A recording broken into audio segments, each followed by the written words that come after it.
सकळ देणे माया जाळ तुटईल. तर तुम्ही सर्वांनी हरिनामाचं चिंतन करा.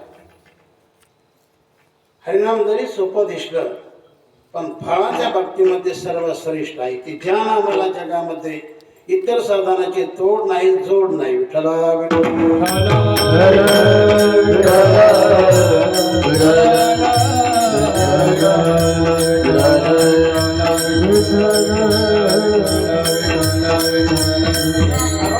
महाराज एकाला न सांगता सर्वांना सांगतात.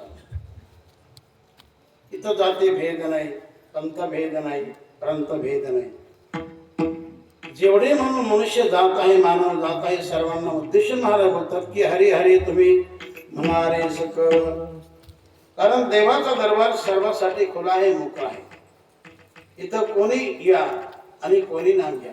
खट नट जावे शुद्ध होऊन जावे, खट नट जावे शुद्ध होऊन जावे, दोंडी पिटी भावे चोखा मेरा, चोखा मेरा, दोंडी पिटी भावे चोखा मेरा.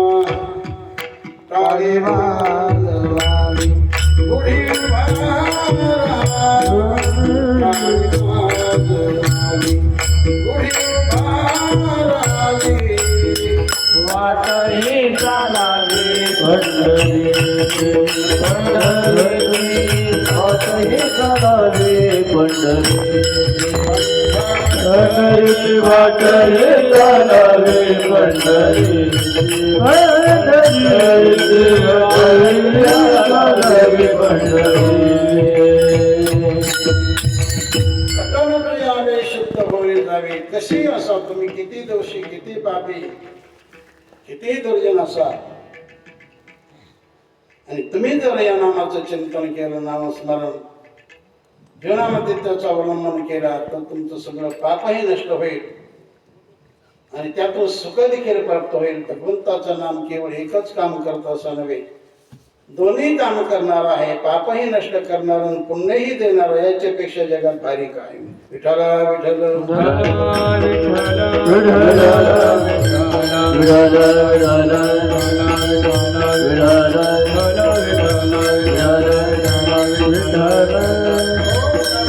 कृष्णाने सगळ्यामध्ये भारी.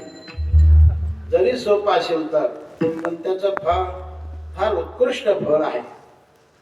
हरी हरी तुम्ही म्हणारे सगळं सर्वांनीच म्हणा. महाराज असा भेदच करत नाही. कारण या नामाला कोणतंच बंधन नाही.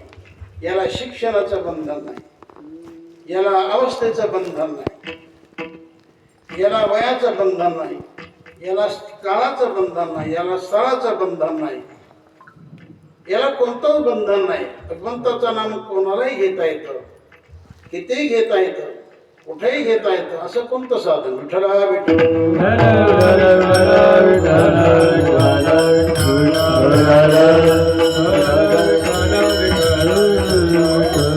सोप्यात सोपं भगवंताचं नाम आहे. याला बुद्धीची गरज नाही, कोणी घेऊ शकतं. हरि को नाम सदा सुखदायक, हरि को नाम सदा सुखदायक, लगत नहीं कछुदा मेरो मन क्यों न भजे हरि नाम, मेरो मन क्यों न भजे हरि नाम, मेरो मन क्यों न भजे हरि नाम. कोणालाही घेता येते आणि म्हणून कोणीही घ्यावं, किती घ्यावं, त्याला काय बंधन नाही. विठ्ठला